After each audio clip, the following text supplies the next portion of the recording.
Guys, welcome back to my channel. Friends, आज मैं बात करने वाली हूँ इस ब्यूटीफुल से प्लांट के बारे में। इसका नाम है टर्टल वाइन यानी कि कछुआ बेल। और इसके नाम पे मत जाइए फ्रेंड्स, ये इसका नाम सिर्फ कछुआ बेल है, लेकिन ये बढ़ती बहुत ही ज़्यादा तेज़ी से है। रैबिट से भी ज़्यादा तेज़ी बढ़ती है। और देखिए, अभी इसका डोरमेंसी सीज़न ख़त्म हुआ है। 15 फरवरी के बाद ही इसने ग्रोथ करनी शुरू की थी और कितनी लंबी लंबी इसकी ये जो बेलें हैं वो हो गई हैं। देखिए आप, कम से कम भी 1.5 फीट के बराबर ये हो गई है और बहुत ही ब्यूटीफुल ये ग्रो कर रही है। बहुत ही ब्यूटीफुल, हेल्दी है और लश ग्रीन है। इसकी लीव्स थोड़ी मोटी होती हैं, थिक होती हैं इसकी लीव्स, और बहुत ही ब्यूटीफुल लगती हैं देखने में। और आज मैं इसके ऊपर ही बात करूँगी, सारे ही टॉपिक्स क्लियर करूँगी इसके बारे में। तो सबसे पहले बात करते हैं फ्रेंड्स हम इसके पॉट साइज़ की। तो पॉट इसका फ्रेंड्स आपको बहुत ज़्यादा बड़ा नहीं लेना है, आपको छोटा पॉट लेना है। 4 से 5 इंच की गहराई वाला पॉट इसके लिए इनफ होता है, क्योंकि इसकी रूट्स जो होती हैं वो ज़्यादा डीप नहीं जाती हैं, शैलो रूट्स होती हैं इसकी। इस तरीके के छोटे छोटे पॉट्स भी इसके लिए काफ़ी होते हैं। देखिए, काफ़ी छोटा सा पॉट है, बस इसकी चौड़ाई ऊपर से थोड़ी सी ज़्यादा है। सर्दियों में जब इसका डोरमेंसी पीरियड था फ्रेंड्स, तो जो इसकी ब्रांचेस सूखने लगी थी ऊपर से, उनको मैंने इस तरीके के एक पॉट में लगा दिया था। अब सारी ही ग्रो हो गई हैं। अब मैं इसमें से निकाल के नए नए प्लांट्स और बना लूँगी। मुझे डर था कहीं डोरमेंसी में मेरी जो वाइन है ख़राब ना हो जाए, क्योंकि बहुत ही मुश्किल से मुझे ये मिली थी काफ़ी दूर जाकर। तो मैंने इसे खोने के डर से पहले से ही सेव कर लिया था, काफ़ी सारे पॉट्स में इसको लगा लिया था। तो जब भी इसका डोरमेंसी पीरियड आए तो फ्रेंड्स आप पहले ही इसकी बहुत सारी कटिंग्स लगा लें, ताकि अगर आपके कुछ प्लांट्स मर भी जाएँ तो कुछ तो आपके पास रह ही जाएंगे और उनसे फिर आप नए नए बहुत सारे प्लांट्स बना सकते हैं। अब बात करते हैं फ्रेंड्स इसकी लाइट एंड लोकेशन की। तो इसको बिल्कुल ही ब्राइट लाइट चाहिए, जहाँ पे बहुत अच्छी लाइट आती है। जैसे आप घर के बाहर रखते हैं और बहुत ज़्यादा धूप में इसकी पत्तियाँ बर्न होने लगती हैं, लेकिन अगर आप इसको अच्छी ब्राइट लाइट में रखेंगे तो उतना ही अच्छी से ब्यूटीफुली ग्रो करती रहेगी। शेड में भी चल जाती है, लेकिन शेड में फिर इसकी जो लीव्स हैं वहाँ उनका जो डिस्टेंस है वो ज़्यादा बड़ा हो जाता है। जिन आप प्लांट को धूप में रखते हैं उनमें देखिए पास पास पत्तियां हैं यहाँ पर, और जो शेड में रखे हुए हैं उनमें देखिए काफ़ी स्टेम बीच में से खाली है। तो अगर आपकी बालकनी में धूप आती है तो वहाँ पर आप इसे हैंग कर सकते हैं। फ्रेंड्स, ये एक हैंगिंग बास्केट में लगने वाला प्लांट है। लगा तो आप इसे कहीं भी सकते हैं, लेकिन हैंगिंग बास्केट में बहुत ही ब्यूटीफुल लगता है। और जो इसकी बेलें हैं जब नीचे लटकती हैं ना, तो बहुत ही ब्यूटीफुल लगती हैं। और जब आपका पॉट पूरा भर जाता है फिर लटकती हैं ये, तो पॉट पता ही नहीं चलता कि किसी पॉट में लगी हैं या फिर खाली बेलें ही हैं। या फिर आप इस तरीके की किसी वर्टिकल गार्डनिंग करना चाहते हैं तो इस तरीके के पॉट भी आप बना सकते हैं। ये मैंने DIY करके बनाया हुआ पॉट है, आप इसकी वीडियो भी मेरे चैनल पर देख सकते हैं। और एक और दिखाती हूँ, ये देखिए, ये एक और मैंने DIY वर्टिकल प्लांटर बनाया हुआ है, जिसमें मैंने यहाँ पे मनी प्लांट है, साथ में ये कटिंग लगा दी थी टर्टल वाइन की, तो ये भी ग्रो हो गई है। और बस इनमें ग्रोथ जो है बहुत फास्ट होने लगी है। अभी लटकेंगी तो बहुत ब्यूटीफुल लगेंगी।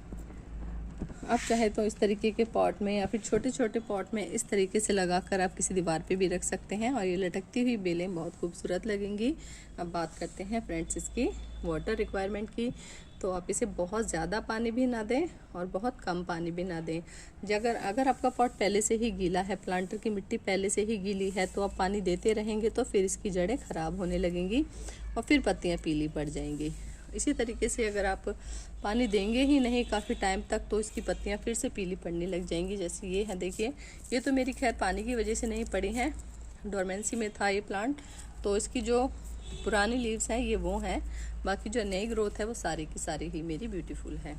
और जब भी पानी दें इसको शावर ज़रूर करें, साफ प्लांट रहेगा तो ब्यूटीफुल भी लगेगा, साथ के साथ ही अपनी जो खाना बनाने की प्रक्रिया है इसकी उसको भी काफ़ी अच्छे तरीके से करता रहेगा। और बस यही है फ्रेंड, मिट्टी एक बार चेक कर लें, बहुत ज़्यादा सूखी ना रहने दें, और अगर गीली है तो पानी ना दें। और अगर गर्मी में ज़रूरत पड़ती है तो आप इसे 2 बार भी वाटरिंग कर सकते हैं। अब बात करते हैं फ्रेंड्स इसकी मिट्टी की। तो जब भी आप इसके लिए मिट्टी बनाएं, अगर हैंगिंग बास्केट में लगा रहे हैं तो आप इसमें कोकोपीट ज़रूर डालें। 50% आप इसके लिए कोकोपीट लें और फिर आप 25-25 ले लें इसके लिए सॉइल, और कॉम्पोस्ट। अगर आप हैंगिंग बास्केट के लिए बना रहे हैं तो कोकोपीट ज़्यादा रखें। अगर आप बना रहे हैं किसी पॉट के लिए, सिंपल पॉट के लिए, ज़मीन पे रखने के लिए, तो आप उसमें 40-40 ले लें सॉइल और कॉम्पोस्ट, और फिर 20% ले लें आप इसमें कोकोपीट। मैं परलाइट वगैरह कुछ भी यूज़ नहीं कर रही हूँ, तो उसके बारे में मैं आपको जानकारी नहीं दे सकती हूँ, लेकिन ये सॉइल मिक्स भी बहुत अच्छा है। कोई ज़रूरत नहीं है ज़्यादा चीज़ें खरीदने की। सिंपल से गार्डनिंग करें, ऑर्गेनिक गार्डनिंग करें, तो प्लांट्स काफ़ी अच्छे से चलते रहते हैं। अब बात करते हैं फ्रेंड्स इसके प्राइस की। तो इसके प्राइस कुछ ज़्यादा नहीं होते हैं फ्रेंड्स। ये वाला जो मेरा प्लांट है ये मदर प्लांट है, और इसी में से लेके मैंने और ढेरों प्लांट बनाए हैं, क्योंकि ये सर्दी में डोरमेंसी में जाने वाला था, तो इसके ऊपर से जो ब्रांचेस थी वो सूखने लगी थी, तो मैंने सभी को कट करके एक पॉट में रख दिया था, जो कि ग्रो हो गई हैं। वो भी मैं आपको अभी इसी वीडियो में दिखाऊंगी। उसके बाद मेरे इस प्लांट में भी अच्छी सी ग्रोथ हो गई है, और इसकी बेलें भी ऐसे लटकने लगी हैं। ये लिया था मैंने फ्रेंड्स 70 रुपीज़ का। ये सिंपल पॉट है। अगर आप हैंगिंग बास्केट लेते हैं भरी हुई और बहुत नीचे तक लटकती हुई लेते हैं, तो उसके प्राइस ज़्यादा होते हैं। वैसे तो मैं सजेस्ट करूँगी आप एक छोटा सा पॉट ही ले लें, और फिर घर में ही हैंगिंग बास्केट रेडी कर लें, क्योंकि बहुत जल्दी से ग्रो करने वाला प्लांट है। जैसा कि मैंने बताया था आपको कि ये बिल्कुल ही खरगोश की तेज़ी से बढ़ता है। तो 1 महीने में आपका प्लांट, देखिए मैं दिखाती हूँ आपको 1 महीने में कितनी लंबी ब्रांचेज हुई हैं इसकी। ये देखिए, ये उलझ गई हैं यहाँ पर। ये देखिए कितनी लंबी लंबी इसकी ब्रांचेस हो गई हैं, और इसकी जो छोटे छोटे पीसेस हैं वो गिरते रहते हैं फ्रेंड्स, क्योंकि बहुत ही इसकी जो स्टेम है नाजुक सी होती है, तो जहाँ पर भी ये गिर जाती हैं वहीं पर ये ग्रो होना स्टार्ट हो जाती है। तो बिल्कुल भी टेंशन लेने की ज़रूरत नहीं है, आपका प्लांट ग्रो करता रहेगा अच्छे से, और सूखेगा तो बिल्कुल भी नहीं, क्योंकि ये नाजुक तो है ही इसकी ये स्टेम्स, लेकिन हार्डी भी बहुत है, और आपके साथ सालों साल बना रहने वाला प्लांट है। तो फ्रेंड्स अब बात करते हैं इसके फर्टिलाइज़र के बारे में। तो फ्रेंड्स इसको बहुत ज़्यादा फर्टिलाइज़र की ज़रूरत नहीं होती है। साल में 2 बार आप इसको कंपोस्टिंग करें, बहुत ही इनफ होता है इसके लिए, सफिशेंट होता है। जब आप इसकी मिट्टी बनाएं तो बहुत अच्छी सी मिट्टी बनाएं। अगर आप कटिंग लगा रहे हैं तो उसमें अच्छी सी सॉइल डाल दें, सॉइल सैंड कंपोस्ट डाल देंगे, तो आपकी जो ये प्लांट है अच्छे से ग्रो करता रहेगा। फिर आप एक बार अक्टूबर में इसमें खाद डाल दें, बस इनफ होता है। अगर आप चाहते हैं बीच बीच में मैन्योरिंग करना है इसमें, तो फिर आप इसमें इस तरीके का जो प्याज के छिलके होते हैं उनको पानी में भिगोकर उसको डाल सकते हैं, या फिर इसी तरीके से आप जो बनाना के पील होते हैं उनके भी लिक्विड फर्टिलाइज़र को, लिक्विड टी को इसमें डाल सकते हैं। देखिए इस तरीके से, तो ये बहुत होता है इसके लिए। इसे बहुत ज़्यादा किसी फर्टिलाइज़र या कंपोस्ट की ज़रूरत नहीं होती। बात करते हैं इसके ऊपर पेस्ट अटैक की। तो फ्रेंड्स मेरे पास ये 5-6 महीने से है अभी, लेकिन इस पर अभी तक तो मैंने कोई पेस्ट अटैक देखा नहीं है। अगर कभी आगे फ्यूचर में इसके ऊपर कोई पेस्ट अटैक होगा तो मैं आपके साथ शेयर ज़रूर करूँगी। फ़िलहाल तो मेरे प्लांट काफ़ी हेल्दी हैं। फिर भी अगर आप चाहते हैं कि आपके और प्लांट पर कोई कीड़ा लग गया है तो उससे इसे दूर रखें, ताकि इस पर ना लगे।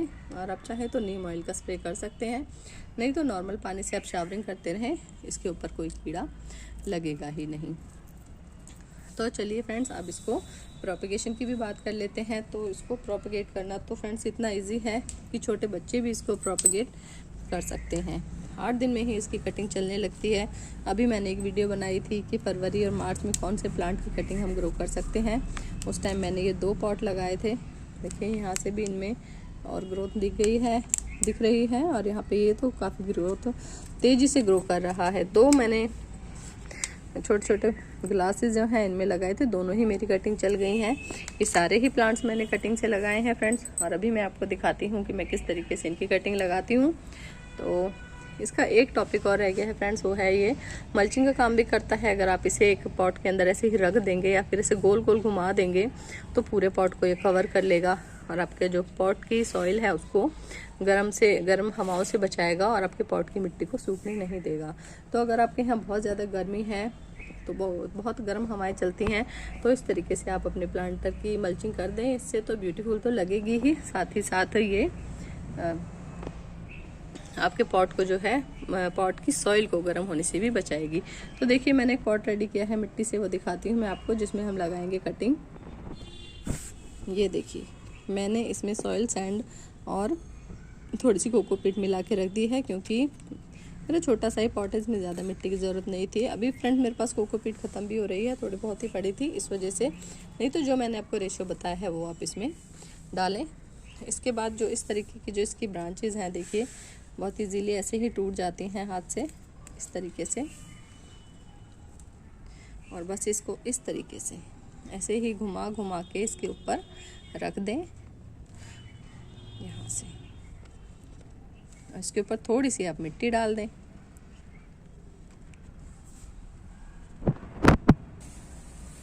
ये देखिए फ्रेंड्स, मैंने इसको लगा दिया है और उसके ऊपर डाल दी है थोड़ी थोड़ी सी सॉइल। इसके बाद मैं इसमें कर दूंगी वाटरिंग और फिर हमें इसे शेड में रखना है कुछ दिनों के लिए। अपने आप ही इसकी बेलें ग्रो होकर मिट्टी से बाहर निकलने लगेगी। आपका प्लांट 8 दिन के अंदर अंदर आपको साइन दे देगा कि आपका प्लांट हो गया है ग्रो। तो फ्रेंड्स, ये थी एक बहुत ही ब्यूटीफुल से प्लांट की एक अच्छी सी इन्फॉर्मेशन। मुझे बहुत पसंद है, मेरा फेवरेट प्लांट है। आपको कैसा लगा आप मुझे कमेंट करके ज़रूर बताएं। अगर आपके पास है ये वाला प्लांट तो भी आप मुझे कमेंट करके बताएं। तो चलिए फ्रेंड्स, चलते हैं, मिलते हैं किसी और वीडियो में। अगर आपको वीडियो अच्छी लगी, इन्फॉर्मेशन अच्छी लगी तो please like, comment, share and subscribe ज़रूर करें। Thanks for watching. Happy gardening friends.